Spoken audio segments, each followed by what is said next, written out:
I'm Carrie, I'm Emily. and this is Ctrl-Alt-Create. Yes! Welcome to our very first episode. We decided to create this podcast because in our normal lives, we have very artistic and crazy careers as both full-time content creators, but we used to pursue a more traditional path. Carrie Right. was studying computer science at Stanford. At Stanford. Yes, which actually is the topic of today's podcast. Ooh. And I used to work at Meta, specifically Instagram, but we left those paths to come to where we are today, and we just wanted to talk about that journey. Right, yeah. Yes, so I think first of all, we should establish who we even are, and I thought it would be fun if instead of us saying who we are, we could introduce each other, Oh, which I thought fun. would be really fun. It's like flipping on its head. Yeah, do you want to start by introducing me? Oh, sure. Oh my gosh. Wait, this is like a Yeah. quiz to see how well I know you. Oh, true. That's true. Well, I know you went to UCLA. Yep. And you majored in English. And then when you got hired at Meta, your job was to be a writer for... Oh, no, you were at NBC or something. I used to intern at NBC. Right, but maybe that's like a But small that was portion. during college. Right, yeah. But I know that in college, you joined the game development club, and you sort of took that same passion past college as well. So after you got laid off from Meta, then you transitioned into creating a studio called Sondering Studios. Yep. And, you know, from there you made games like Gold Lining, and now you're working That got canceled. okay. A game I made that got canceled, yes. Right, yeah, but that is okay to now. That's okay, yeah. And then now it's Lily's World XD, which is a horror game where you find a laptop that seems to belong to a girl from the 2000s, but then you like search on it and then you realize, wait, there's messages not towards that girl, but it's towards me. The player. The player, yeah, Yes. exactly, yeah. Exactly. So I hope that covers like the main Yeah, it elements, does. right? Like, Yeah, Yeah. and Carrie, multi-million YouTuber with subscriber, I suppose. co-started an animation channel with his twin brother when you guys were like really young, like 10, 11 kind of I age. guess like 12. 12? Okay, Yeah. yes. Called Battle for Dream Island. Ta-da. And you went to Stanford to study computer science. And now you are a full-time content creator. You run this channel still with your brother. You also have a side channel where you talk about computer science and AI. You have a shitpost channel Oh, right, yeah. Oh, where yeah. you do vlogs. And then you also have a channel where you just like do your little rants or thoughts about life. Oh, true, yeah. And this is kind of like, I think in the same vein as the rants, you know, like showing my true thoughts about adulthood. But also I like that we can swear, right? Like shit post is Yeah. allowed. Yeah, shit, fuck. Oh my God. Oh no. Okay, I guess we turned it down for episode 1 because like there might be professionals watching. But I think one thing that makes us, like why we decided to do this podcast together specifically, is I feel like we both have like a STEM side and a creative side. Right. Because you still like computer science, but you also do animation. And for me, I have a technical side because I make games, but also games are very creative and have art and writing and all that stuff. Yeah, it's sort of, I know the word they used in college was like interdisciplinary. Yes, exactly. But I feel like it's kind of true in the way that we met was like also kind of, because we were both transitioning away, because growing up we thought we were going to be like tech workers, like software engineers, and I think all the people around us, like our parents and our classmates, were all like, you know, get really good grades, get a high Yup. GPA, make your college app look really good. So the way we met is because you made a TikTok saying that you had been laid off from Meta and you were depressed because the sort of path that had been set for you for like the last 15 years of your life, suddenly it kind of had a dead end and you didn't know what to do. And at the same time, when I was on TikTok, I think I had just quit going towards a master's at Stanford. And I was feeling like, well, I don't want to just like live with my parents, but I also can't imagine going back to grad school. Like I just don't care about like just the pure academic that much. And I was feeling very depressed because I just didn't know where to go. So I feel like that TikTok was what made me reach out, and now we're here. I know. I actually remember that email and reading it specifically because after I made that video, I was very shocked. It was viewed, I think, like over 1 million times, and my DMs were full of people being like, "I feel the same way." Oh, really? Which is shocking because when I made it, I almost made it more for myself. I didn't realize that others would resonate as much as they did. But you were different because first of all, you did it through an email. And my DMs were getting buried, and so email already distinguished you. Oh yeah, I don't even know why I went with email, because usually like I never check my email, but I think at that time I was like, because you had it in your bio. Yeah, I am an Yeah. email checker. I Right. check my email. Oh, I think it's because I never DM on TikTok because people on TikTok like they DM each other like videos. Yeah, They that's don't true. really have like long conversations Yeah. there. And then I think what really made me reply is at the end you were like, I'm also a content creator. So I thought, oh, okay, someone who is kind of on the same path as me. Oh, right, yeah. Because at that time, I was not making any money off social media. And so I was at an odds of what to do, whether I wanted to pursue my game development, my creative side, or go back to tech. Right, yeah, because for you, that was only like a few months into your content creation journey at all. Yeah. Yeah, because I it was remember in the beginning. Yeah, like you started like February 2023. And That was when my first video on Instagram blew up. Yeah. Right, yeah. So I maybe at that point you were like, I don't know if this could be a long-term career. So I know I'm just kind of like imagining in your head, maybe you're like, oh, here's someone who has done it and maybe I could get to know him. Exactly. Well, at that time, I hadn't made a single dollar off social media. Oh, wow. Yeah. So the TikTok fund, like it was too new at that point. Oh, I feel like most of my videos were under a minute, so I never qualified Oh, for the I TikTok see. Wow. No, that's good. That means that you were content creating like for the love of the craft, Exactly. you know? Yeah. So that's another topic we could talk about is like how YouTube shifted from like just for the fun of it, shits and giggles, to like a business. But that's a whole nother episode. Yeah, maybe we could talk about that in another episode. Exactly. But I will say when we met up, I think this is something that I feel a lot as people are adults out of college, is that it's really hard to make lifelong friendships outside of college. yeah. Because people have very differing schedules. And something that has happened to me a lot, and I'm sure you've gone through, is that maybe you meet someone through a party, an event, and you go, oh, let's hang out. And then you never hang out. Or Yeah. maybe you hang out once and then never again. So when I went into it, I had no idea if we would keep being friends. It was just, oh, let's meet this random person off the internet. And then I met the crew of BFDI, the show you work on. And then somehow we just kept hanging out. And then now we hang out all the time. Well, I think I like it is because like we have these sort of project ideas together. Like right now we have the Yeah. Control Alt Create like podcast. But I know we also had the idea of like making a version of Jet Lag. And Yeah, Jet Lag, the YouTube channel. Yeah, the YouTube Yes, channel. It's a YouTube show. Which like that kind of like fizzled out, but that's Yeah. okay. But I feel like that's something that really helps friendships stick together. It's like you have something to work on together. And I feel like a lot of adults, and this isn't their fault, but once they get a corporate job, there's just not enough time to invest in those projects. So if I'm like, oh, you know, I'm just gonna pick a random name, like John, you know, maybe like college classmate, like I want to start a new YouTube series with you, but he's just too busy doing a 9 to 5, like, which is totally valid. It just would feel like it's hard to find a time every single week to meet up when he's like too busy. Right, exactly. That's actually something that I noticed in a lot of my friends who went the regular path after college, is that they tell me, oh, I have all these creative ideas, but then I get home and then like none of them come to fruition because I get tired, I have other things to do, etc. But for me, actually, when I was at Meta, I always prioritized my game development. I always felt like college, or I always felt like my main job was like the background to what truly mattered. But I think that's kind of how I was able to transition to a full-time creator, is that when I was working my regular job, my passion was always my priority.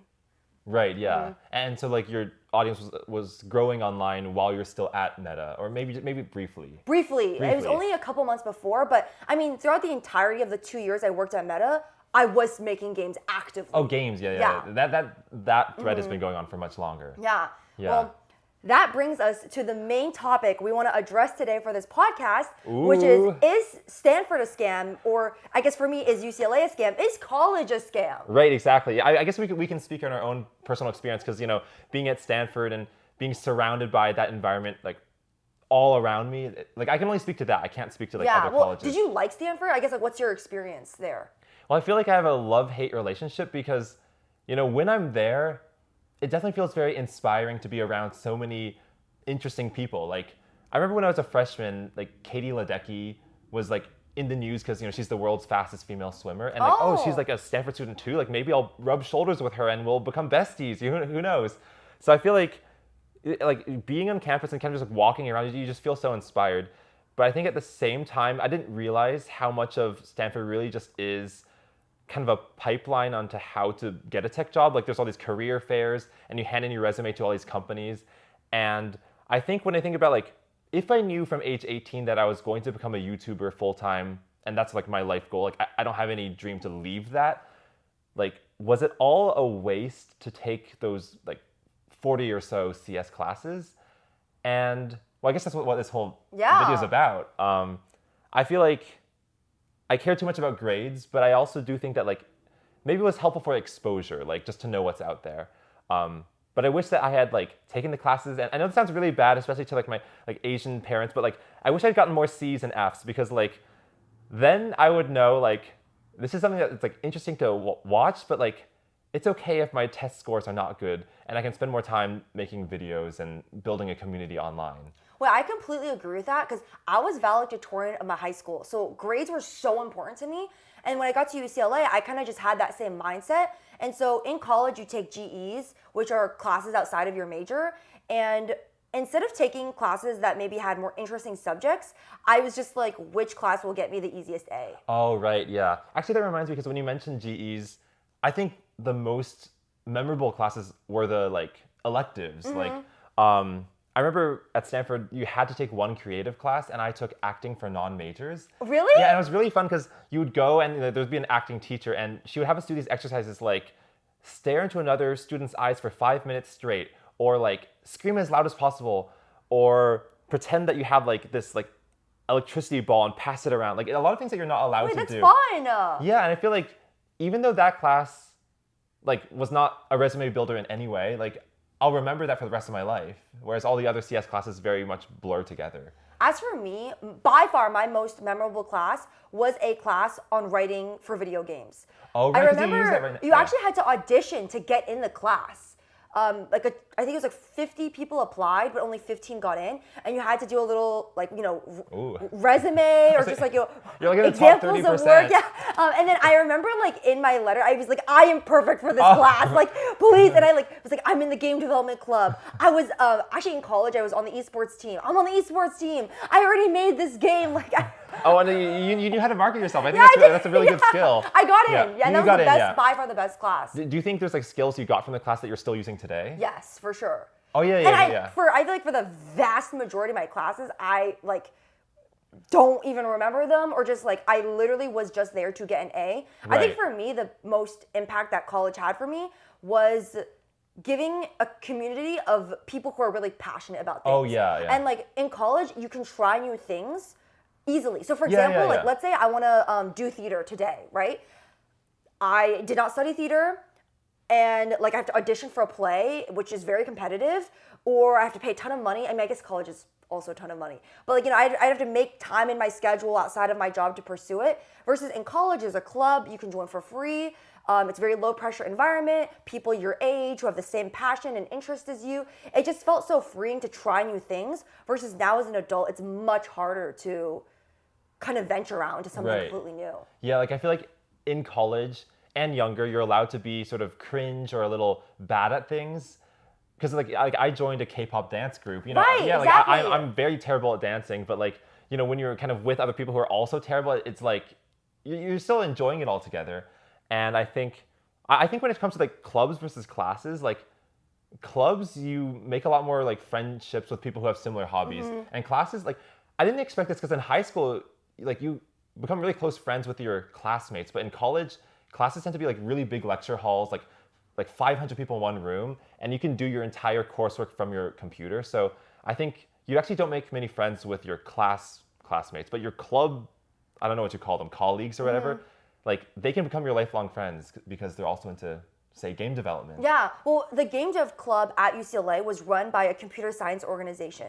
So the vast right. majority of people there were computer science majors. So even though I studied English, I had no English major friends, and all my friends were computer science majors. Oh, interesting. Yeah. Wait, so when you had a graduation ceremony, if like I didn't have it. Oh, because it was during COVID. It's during COVID, Oh, yeah, I know. But I just like imagine like if you'd had one, it would be among all these other like English majors that maybe you don't know. I who wouldn't these even people know are. them. Or maybe like, oh, I remembered you from that class, but we're not friends. I didn't talk to you. Just like Right. your face is somewhat familiar. Yeah, no, I Yeah. feel that way. I feel like there's so many people from Stanford that like I can remember their face. I can remember like where I would see them around campus, but I don't know their name. I don't know like Yeah. what they're doing now. But yeah, I guess that's part of the college experience. Yeah, and do you feel like, well, first of all, are you happy you went to college? And number two, do you feel like it helped your life? I think I'm happy I went. Yeah, kind of like what we've been saying. Like it gives you this network of friends. Like I know USC. Like neither of us went to USC, but Yeah. there's sort of like USC is very known for its like animation or like a film department, and they have like the Trojans kind of like family. Like, Yeah. And so like when they want to get jobs or just, I don't know, get any referral within the entertainment industry, they can kind of like call on each other. Yep. And so I'm very happy that I have that with Stanford, where like there's, maybe 30, 40 people from Stanford that like if I want like, if I wanted some sort of like internship in New York, I could get that. And also like, I don't know, there's certain less academic things that are just fun about college. Like, well, okay, I did not like the fraternity and sorority like culture, but my friends formed this like fake fraternity. It was called Pi Iota Gamma. It stands for pig, and the whole idea was we would eat meals together. I guess like pig. I didn't even really I like that. Yeah. It's like so like we're like it's like a shit post, Yeah. So like they know they're not serious because they didn't have like an actual like housing. They're just But like those sorts of things, like if you do them as an adult, I think other adults like will like frown at, like look down on you, or it just feels kind of very like taboo. But in college, you're kind of allowed to be a mad lad, or I don't know. But I think that like in terms of the skills of like being a YouTuber and how to succeed now, I don't think Stanford taught me anything. And I also feel like I was surprised how few other Stanford students wanted to kind of join me on this YouTuber journey. Like I remember I found one YouTuber. I don't know if I should say her name because she like actually I'll just say it. No, actually no, maybe I won't. I won't.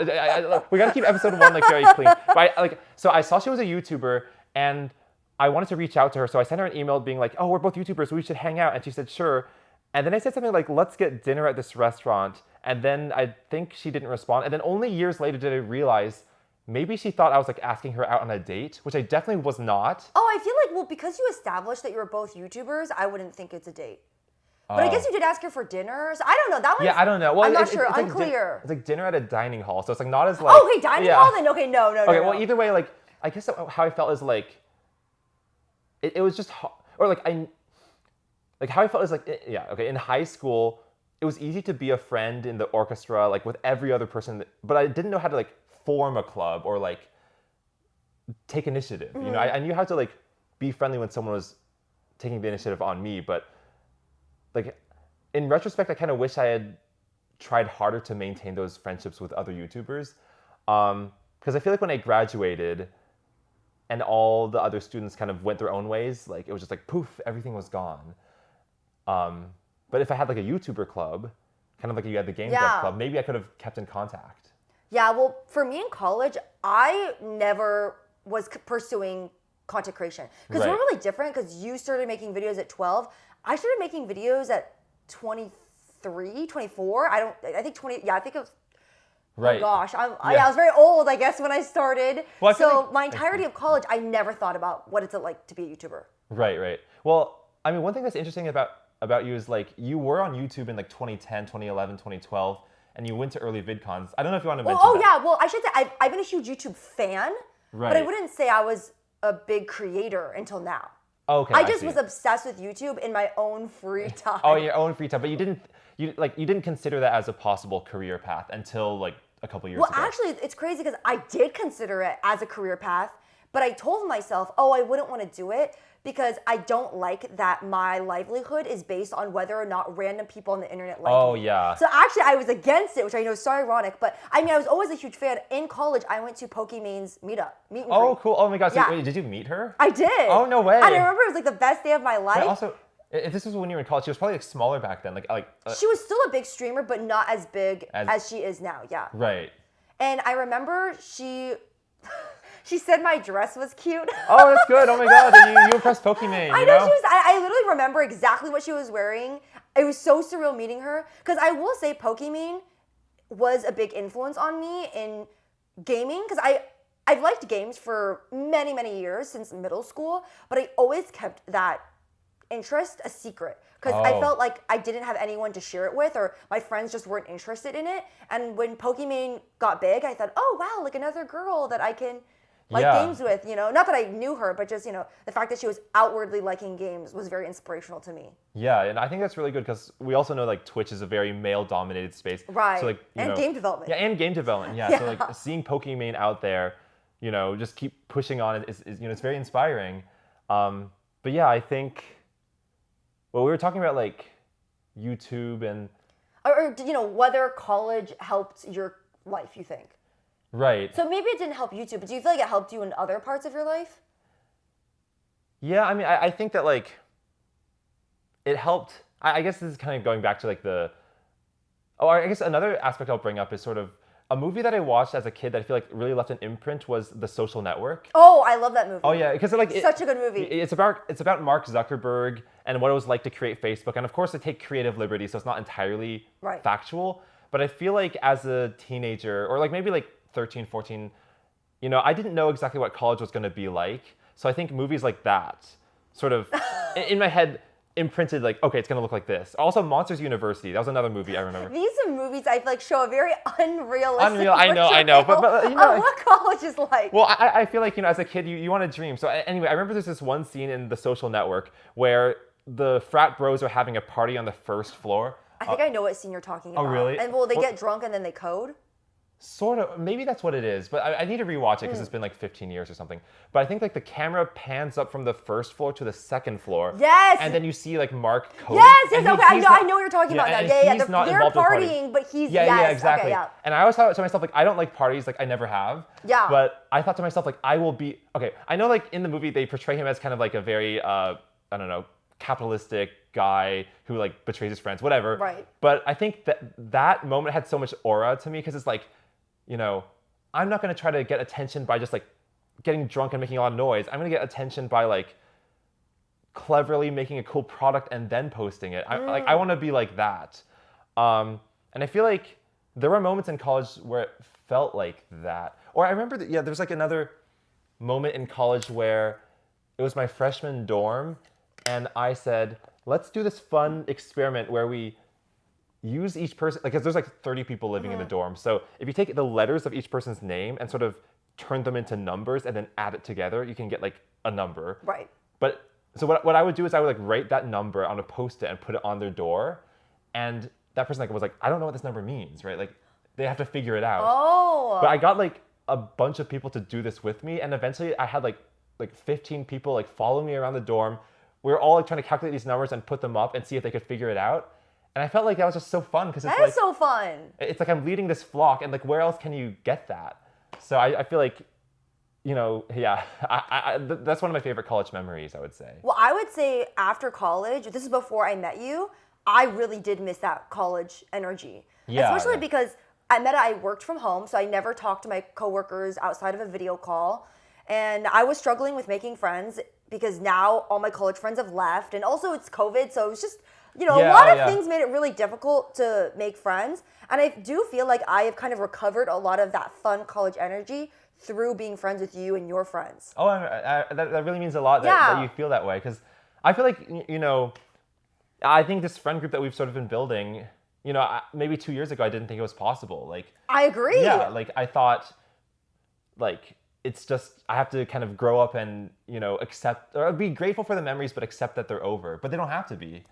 I know, because, okay, so when I was laid off from Meta, I was really sad. And I think my first instinct was, I want to go back to Meta, or I want to go back to another big tech job. Right. I want to continue building that career because it actually gave me a ton of validation. Anytime I said I work at Meta, people would always go, oh my God, like what? You have the coolest job. Or like I tell them about the features I worked on. Oh my God, I use that feature. Yeah. And it was very validating. And I think I put a lot of my identity into feeling smart, because people thought I was smart when I said I worked there. Right. And when I got laid off, it was like, oh, like this part of me that I put a lot of comfort in is now gone. It's kind of like an identity crisis. It was an identity crisis. You have to like redefine like who is Emily now that I literally was like that. Because even though I was never passionate about working at Meta, I never felt like the work was like personally that meaningful, I still derived a lot of value from working there. So the fact that it was gone was really difficult. And I think becoming friends with you after and your friends made me realize that actually, like, I can do what I truly love and be successful in that. And that's actually so much more gratifying. Because we have a friend named Kobe, and he works at Meta, and he also has an animated show that he does. And I remember when I met him for the first time, I was like, oh, like he still works at Meta. That's like the life I could have had, right? If I had gone back to big tech. And I remember him saying like, oh, I'm so jealous of you. Like, I can't believe you do your thing full time. That's amazing. And that was actually a really big eye-opening moment for me, because I realized, oh, wait, I'm on this separate path, but there's actually a ton of value in this path too. And maybe, like, you know, it blew my mind that those in the traditional path could actually be jealous of me, because for a while I was jealous of them, the fact that they were in that path and I was having trouble returning to it. Yeah, I think there's a lot of like grass is greener going Yeah, on. 'Cause for it's sure. Like if you've never worked a tech job, it can feel like, wow, these people are sort of like in this like heavenly gated community, you know? It's like, Yeah. oh, like all these people, it's like, you know, the Google headquarters, it's like they got these like really colorful bikes and really Yup. nice food Meta bars. has all of that Meta has- too. oh yeah, because I remember that like my high school took the business club took a tour of their, like the Facebook campus in like 2015. Oh, is it the Menlo Park one? I think so. It's the one with the big like button. It's the Menlo Park one. Yeah, and I just remember like they just really lean into like you can eat really nice food here, like Yup. the gourmet yogurt and all this stuff. And then the teacher was like, okay, this nice food, but like what actual job opportunities are there? It was funny. Like I feel like, you know, like he ate with that response.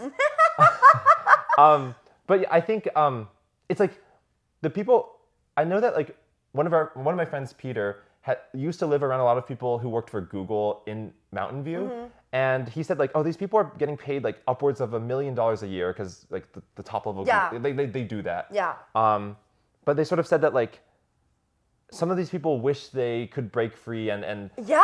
like Yes. I know there's like a term for it.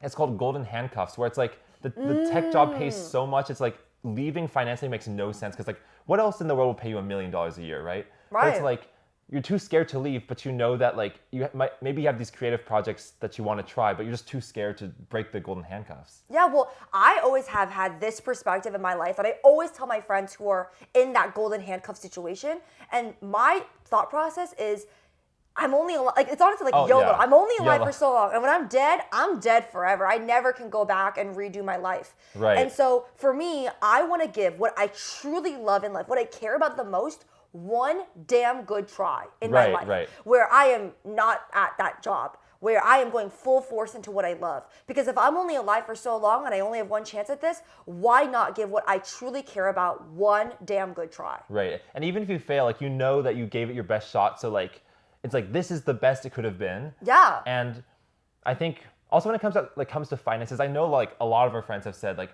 it's just too risky, or like if you look at the statistical models, it's just safer to have a tech job. I actually feel like I want to make a video about this, but like my counterpoint to that is like the 2022 tech layoffs. I guess you were part of that. Oh, yes. Yeah. No, whatever you're about to say, I think I'm going to agree. So Yeah, well, continue. it's just that like there's people who say like, oh, if you become a content creator, like what if in a year the internet decides they want to forget about you, or they just don't care about you? I guess maybe I'm in a like lucky position, but I feel like I'm like, okay, that's possible, but I started BFDI in 2010, and every year it's like bigger than the year before. And if you work for a tech job, the CEO could still decide to lay you off, and you can't really argue with that. Like if they just say like you're gone, you just are gone. So I don't think it's the case that like there's stable versus risky. It's risk versus other type of risk. I completely agree with Yeah, you. like, we just live in a risky world. Because when I was at Meta, I thought, this is like, tech was doing really well at that point. So I was Yeah. like, I'm going to, be 2 years at this job, then I'm going to jump to another job. And I thought I was going to like jump my way and like, increase my salary every time. And so when I was laid off, it really changed my perspective. And people were telling me, oh, you worked at Meta, you can just get another job. But everyone at Meta, so many people at Meta, Google, Amazon were laid off. So Yeah. it was only the best of the best searching for these very limited jobs. Oh, so it you was can- very difficult. Like I was getting job rejections all across the board. And it made me realize like, I literally did everything my parents taught me to. I studied really hard in high school. I graduated with honors at UCLA, which is a good university. I got a job at one of the best places. And yet here I am, depressed and jobless. Right, and you have to compete with all these other people who you thought like, oh, this person's guaranteed their position as well because they're even like better at CS or whatever. It's like, well, it's so interesting now that, because I remember back in like 2016 when I started college, people did say like, oh, if you have a CS degree, you're set for life. And then seeing that like just a decade later, you see memes of the opposite, like Yup. CS degrees, and then like the meme will have like Squidward in the cardboard box being homeless. And I mean, I think that's like awful for everyone that there is so much unemployment, but I just think that you can't really take anything for granted. So I guess like what you're saying, might as well say like, fuck it, we ball, like try it. Yeah. Well, at least once in your life. Just once, yeah. Because as someone who, I think I'm in a unique position because a lot of the creators I know have not experienced anything else. As in, they have been creators their whole lives. They've never been like unfamous and worked, I guess, like a regular job or regular corporate job. And for me, I do not regret at all going to college and working at Meta because I feel like that has given me so much perspective in life. And now I will always be grateful for what I have. Right. There are downs in this career, but even in the downs, I know I'm so lucky to have the community I have, to have the friends I have, the flexibility. How many people in their mid-20s, late 20s get to say, I do what I love for a living?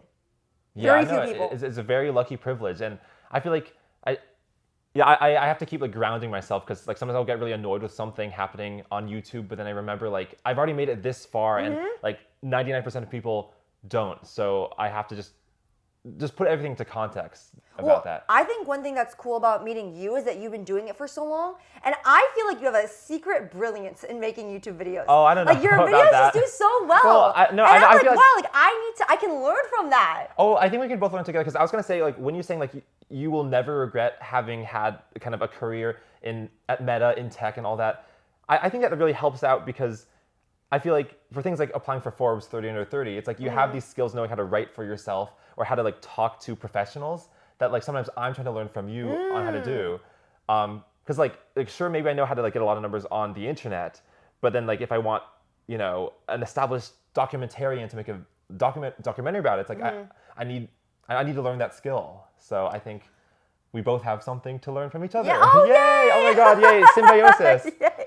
But I actually completely do agree with you because for me, content creation, I do like it, but it's not my end goal. My end goal is I want to be a really successful game developer, and maybe I want to turn that into another business.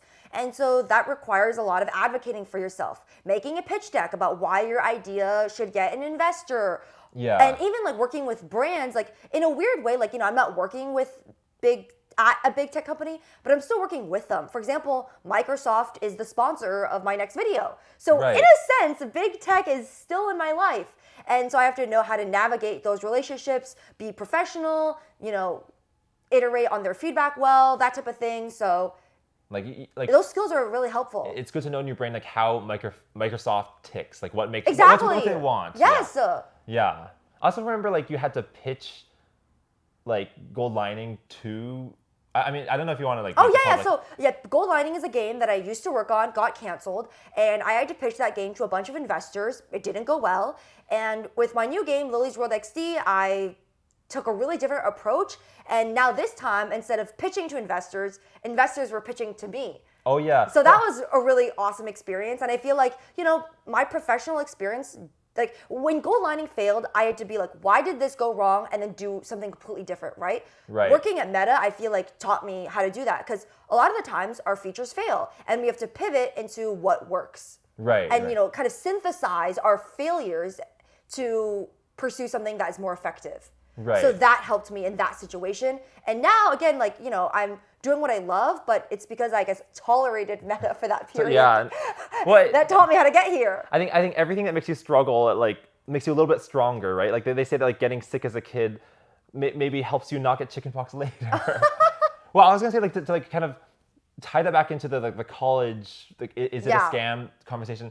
Like what percentage of like your ability to pitch came from pre-college or like I guess college versus post-college? Like do you think there were classes that taught you how to like advocate for yourself or write a pitch deck? Well, I think for me, college allowed me to explore a lot of my interests in a more freeing way, which is how I discovered that my passion was game development. So college for me, like the classes weren't really helpful, just being honest, but the community and the resources and just like the energy for learning was fantastic. Oh yeah, no, I do agree. Like energy for learning is like really magical because like I think we all have that ability to learn, but I think that like it's like I don't want to keep like saying like, oh, when you have a 9 to 5 it's hard, but it is just like it takes a lot of energy, and I think good teachers can give you the energy, but then like bad bosses can like suck away your desire to learn or the creative spark. Yeah. So I will always be grateful for going to college, even despite all the times that I didn't like doing my classwork, because I did discover my passion, which is game development. And then I would say in like the professional world is where I more learned how to advocate for myself, how to make a pitch deck, how to present myself as a professional. That I learned a lot at Meta.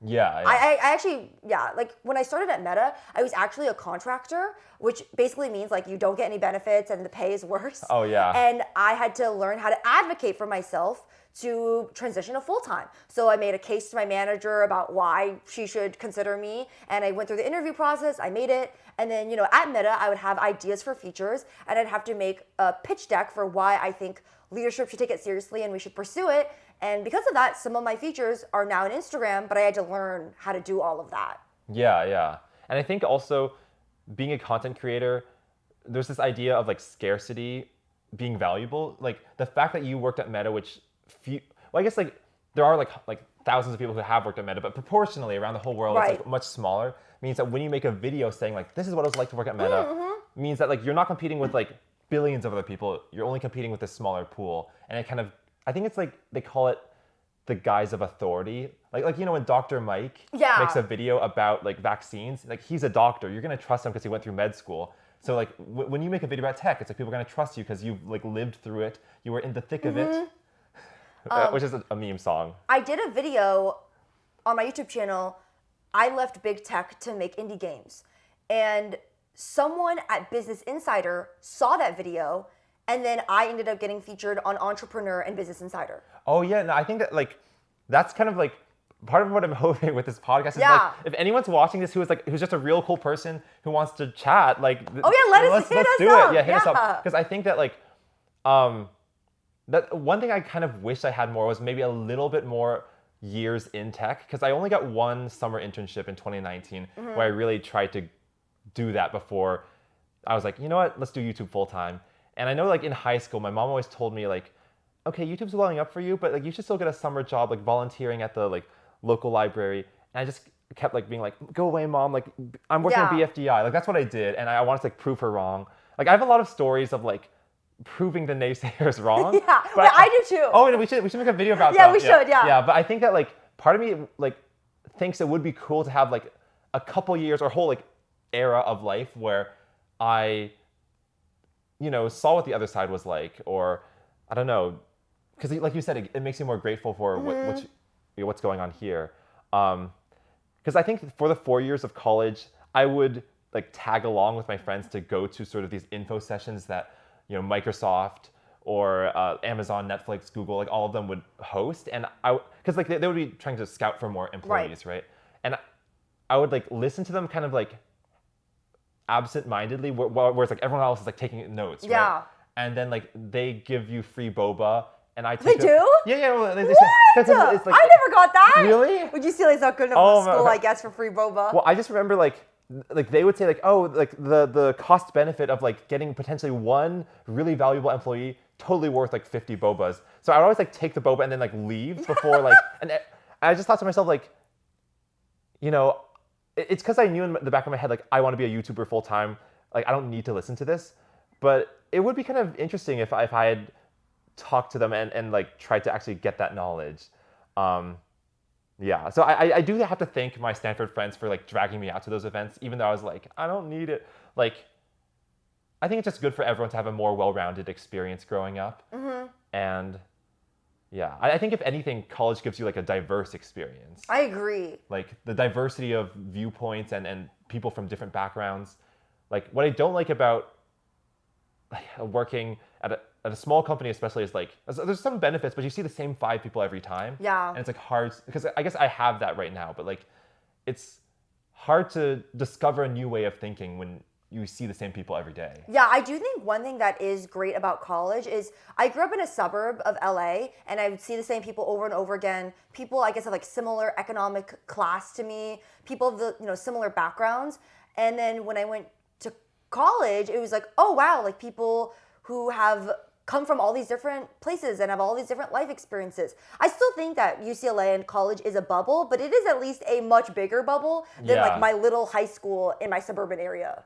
Right, yeah, I mean, people would come from like different countries with like different cultures. Yep. And, well, I guess I don't want to get into the specifics, but I just remember like one person was advocating for like I don't know how to say, like, they're like, oh, when I have a child, I'm gonna beat them to discipline them, and I was like, wait, I don't agree with that, but I think it's That's like, a crazy opinion. yeah, I know, but it's like, okay, maybe that's a bad example, but I think there are other examples where I was like, oh, this person grew up. I'm no, about to say no, something but- bad too. Oh, you're about to say something bad. Okay, I'll just say it because you said something bad, so I'll say something okay, bad okay, to that's match good. you. Yeah, that's good. In college, I met someone who said, I don't believe in vaccines. Oh yeah, stuff like that. I Yeah. think, I mean, like I'm very pro-vaccine, but it's good to know that like all the random numbers you see on the internet, like oh like this video has like 10 million views, it's anti-vax. Like you think it's like it's just probably just a glitch on YouTube, but I think it's good to at least see those people face to face and kind of know you get to hear their background, like why they believe the way they believe. Right.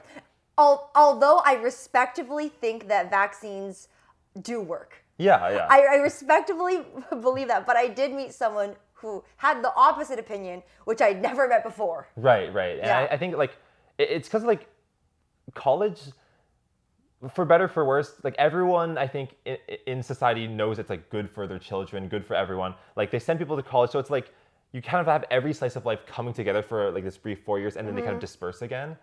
And well, I guess like part of what I wanted to pivot to is sort of like if we're talking about like is college a scam? Like, Right. do you think we should talk about like the financial aspect? Oh, well, yeah, college is so expensive. Yeah. And I went to a public school, so it was actually much cheaper for me than you. Oh yeah. Because you went to a private school. Yeah, actually, I was thinking, should I share my story about how I like almost gamed the system, but like unintentionally? Oh, do it. I'll do it because like so you get financial aid. Yeah. I'm sure for like both UCLA, Stanford, Yeah. there's a lot of financial aid, like if you have scholarships or Yeah. whatever. But it's based on how much your like household makes Mm-hmm. in your like, I guess your senior year of high school, like whenever they do Right, the right. data collection. But the thing was like, I might as well reveal like I was making more money than my parents when I was like 15, 16. Oh, because from YouTube. Yeah. Oh, yeah. For everything I was doing on the internet, and also like, I didn't know how to manage money at all. Like, I feel like Well, you probably weren't spending that much. You were living at your parents' house, and they were feeding you. I was spending $0 because Yeah. I didn't even know what bank account I was going into. But anyway, what happened was Don't do that. I know. You Well, didn't know what bank account it's going right. to. Well, we could make a whole video about Yeah. like financial Finances. literacy. Yeah. But anyway, okay. The story was our YouTube AdSense got banned near the end of my junior year of high school. And then in my senior year, we made $0 from like anything on the internet. And so it looked like our household like income decreased like 50% or something. And then like Stanford did its like tallying. And I was like, oh, these people need financial aid. So Wait, that's so smart. Well, Wait. it was not intentional. Start a YouTube channel, get it really, really big when you're 16, and then when you're 17, stop. Well, no. I mean, no, literally okay, this could be another podcast episode, but like getting my AdSense banned was like literally like that's the horrible, most, by the way. Yeah, like it was like probably the thing that like spurred my depression like the first time. Like, I'll save that for another video, but like I wouldn't wish that. It's kind of like getting fired almost. No, I agree. Yeah. That is so wrong on so many Yeah. levels that they Well, do also that. because like I didn't do anything wrong. Like I know. Yeah, well, I could talk about that later. But I guess what I was getting at is like, if you don't have financial aid, like for whatever reason, I do think like college bankrupts you. Like It does. I know a lot of people who still have like hundreds of thousands of loans. I know. And also, at least within Jack and Jellyfy, like when I'm hiring people, I don't care at all if they have a degree or not. So it's like two people are like equally talented at animating. One has a degree and like hundreds of thousands in debt, and the other one doesn't. It's like the debt only burdens people. Like at least in that within this like small ecosystem, like it feels like in that situation, it's just kind of plaguing you for life. So in that respect, I feel like it's kind of scamming because it's also like a level of money that you don't spend on like anything else. Well, I will say, so when I went to college, I studied English, and that is typically a very low-paying major. Oh, true. And I was like, I'm going to college. I worked so hard in high school, so I'm going to pursue what I truly love, which is writing. Right. And then once I got a job at Meta and realized, oh, I'm actually not making minimum wage, I'm making like a good salary, I actually thought to myself, I was like, oh, wow, like I got really lucky because I ended up at Meta, even though I studied English.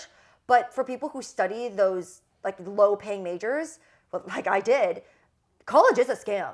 Yeah. Because I know so many people who graduated college and they work minimum wage jobs or like barely above minimum wage jobs. And it's like you spend all this money to make literally nothing and you're going to be in debt for so many years. I know, yeah. It almost makes me wonder like if because I do think that like supporting people who are studying the humanities and degrees like that like should be valued by society, or else like if you don't study history, you're doomed to repeat it, all that stuff. True. And also, Even like, though we definitely do repeat it. yeah, I know, I Yeah. know. Like, well, we need more people who understand history in the world right now.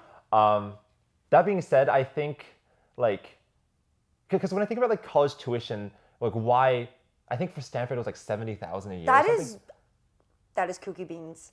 Yeah. I can't like that. That's so I think is that after financial aid? I don't even remember. No, I think it's before financial aid. Before, yeah, probably before financial aid. Like, It's so expensive though. I just wonder like where's all the money going? Because like if you study history or English, I think you still should get a very thorough like exposure to everything that humanity has to offer. But is there a cheaper way to do it? Because like I think that money's probably going to building a fancy football stadium. Yeah. Or I can't imagine that the professors and the libraries cost that much money. Well, I find it really sad because I think artistic humanities majors are worth studying. Like history has a place in society. So Yeah. does English. It's very good to be an effective communicator. We all watched K-pop Demon Hunters, and Yeah, those exactly. are made by artists, right? So like these all have a really important role in society, but because they don't pay a lot, it almost feels like a scam to study them, although they should be valued. Right. Well, another thing that I've thought about when it comes to like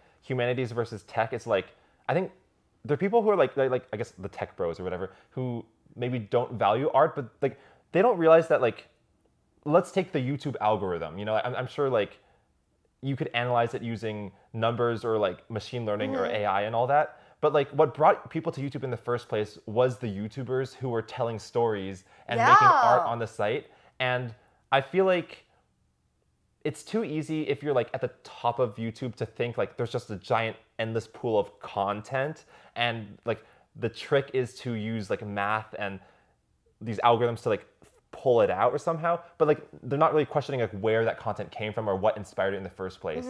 Like I know like we can easily talk about like the insidification of the internet for ages. We should talk about that in next episode, next maybe, or episode. just one of our episodes. Yeah, but I think that like the value of art is part of what helped YouTube blow up as well. Oh, 100%. Yeah, so but I think like so that's why the interdisciplinary stuff is so important. But yeah, I'm just trying to think in my head like, is there a way to deliver a similar experience as college but not bankrupting people?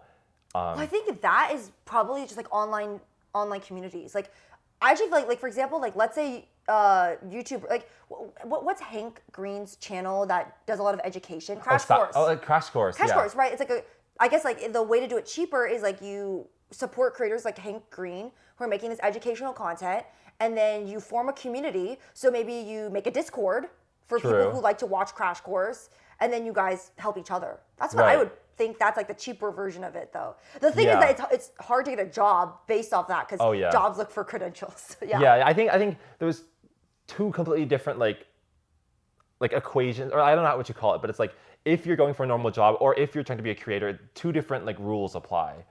And I think like if someone's like, let's say someone's like graduating high school and they're watching this video because they want to know like is college worth it? Is Stanford worth it? I still feel like the route that you describe works for a lot of people, but I think for my personality type, it doesn't quite work because I'm very introverted, and like unless someone Wait, you're introverted? Oh yeah. I feel like you're extroverted. Oh really? Oh my god.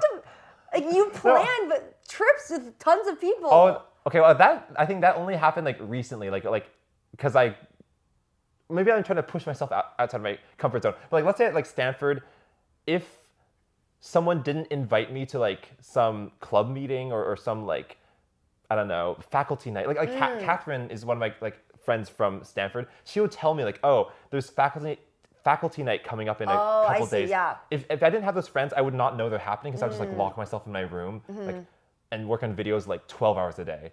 So the reason I bring that up is because like the idea of like creating a Discord group around people who are also fans of Crash Course is really good for the people who know how to like do that, like have the initiative to do that. But if they're like me, who's like locking themselves in the room, but isn't that perfect for people who lock themselves in their room? Because they're on Discord. Actually, okay, yeah, that's a good point because I actually did create a Discord group for my like Carrie KH fans. So Oh yeah, wait, you did that. Okay, Oh, I did do that. Inspirational. But I will say that like the people who are in that Discord group didn't use it to like create a job or a career path out of. Like they're just there as fans, which is like, that's all I want. I don't want it to be serious. Right. You're right. But like I think that like the fans, when they reach a certain age, like 22, they're like, I can't be a fan forever. I have to like start paying the bills. Well, they can be fans and pay the bills. Yeah. It's not either or. I guess my point is like, if you are thinking at 17, like, how will I make money? I do think that like, I want to envision like a path where like, you don't have to pay 6 figures a year, but like if you get a Stanford degree, there's like a 90% chance, or maybe like a 60% chance you will get a job somewhere. But if you're part of like the Carrie KH fan Discord server, it does not guarantee jobs. Probably not. Yeah, because like I guess there's like lower barrier to entry. Right. Yeah. Well, you can't put on your resume Carrie KH fan. Right. Yeah. But I mean, I guess it's like starting to happen because I feel like within like at least I don't want to talk too much about BFDI, but like within the kind of friend group that has developed around like fans of this show, people are sort of sharing knowledge on how to make like a highlight reel of their voice acting skills or how to animate higher quality and then like get that audition in front of an object show creator and how to get paid for that. Like people are talking about that completely separate from the college lane, but it's just a lot smaller scope and there's no guarantee. Like, but I will say I do think YouTube is perfect for people who have that self-starter mentality. For example, for me, I took art classes when I was 11, and then I didn't take art classes for over a decade. And I was like, I kind of want to start drawing again. And what did I do? I watched YouTube videos. Oh yeah. So that was really helpful. And maybe one day I'll sell my art, right? And that could become a business if I wanted it to. Right. Yeah. That is actually something I do want to pursue more, is drawing. That's something I've been neglecting, but something I want to do. Oh yeah. Well, part of Lily's World actually has like the dress-up game. Like, you drew that. And well, I want to learn art for my own personal like fulfillment, but also because for the next game I make, I want to draw more of it, so it's good for my professional career as well. Right. Yeah. So I guess that's a good point that like if you are a self-starter, then I think college is less worth it because you'll find ways, like when there's a will, there's a way. Yeah, because like for example, game development, I actually personally feel like game development majors is a scam.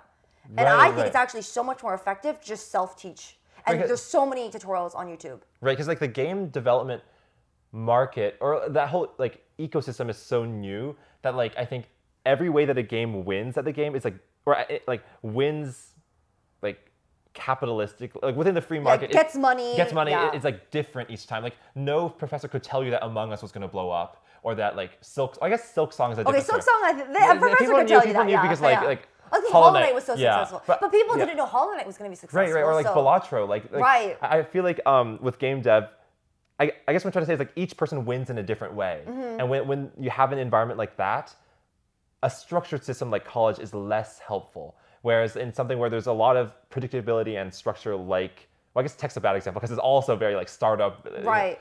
But well, like for example, law. Law, and I would say like accounting or medicine. You have to go to med school. It's like we want reliability, structure, and make sure like everyone knows the same information. Then college makes sense. Yeah, but I guess the careers that we have chosen, it can or cannot. It's kind of just like what you make out of it. Because, I'm sure there's a lot of people who left their corporate job and are like, oh, F that. I would rather do anything but that. But for me, I try to see the positive sides as well, which is that it taught me skills that I can use in my life today. Yeah, that makes sense. Yeah. So. Yeah, I guess the answer is it's nuance. Yay, nuance. Yay! What a great answer to the end. Well, I mean, I think that is the truth. I just didn't want it to sound too cliche, Yeah. Like we have to keep the audience like hearing something they've never heard before. Like I don't want to go down the same treaded path. So hopefully we shared some insights in this episode. Right. We want to now share where people can find us. Oh, true. Yes. Oh, that's good. I mean, if people want to just like find what I'm doing on the internet, I guess go to youtube.com/CARYKH. Yes. And for me, you can follow my Instagram and YouTube, Saundering Emily. Saundering is spelled SONDERING. And I am starting to stream on Twitch for Saundering M. So it's Saundering and then EM. Right, yeah. And please help me hit 100,000 subscribers on YouTube. Oh, she's getting close. I'm actually not close to the okay, problem. maybe not close. Well, I was trying to think like, this is a whole nother video topic, but like if they want to actually like contact us though, like should we? Oh, we'll have an email in the description. Email. Okay, we have a yeah. podcast email that I've already made. Oh, awesome. Oh, you're on top of the game yet. I don't remember what the email is off the top of my head, but it will be in the description if you would like to contact us or just comment on this video too. Thank you so much for watching. We will see you in the next episode, and let us know what a future topic you'd like to see from us is. Yeah, and this has been Ctrl-Alt-Create. Maybe it's time for Ctrl-Alt Connect. Shut down. Connect. I was gonna say. Yeah. I was gonna say. Ctrl-Alt like shut down because it's like the end of the Oh, episode. yeah, Ctrl-Alt shut down. But that sounds like so negative. Maybe it's Ctrl-Alt restart. Restart. Yes. Yeah. Okay. Bye-bye. Bye Thanks everyone. so much for watching. Thank you for watching.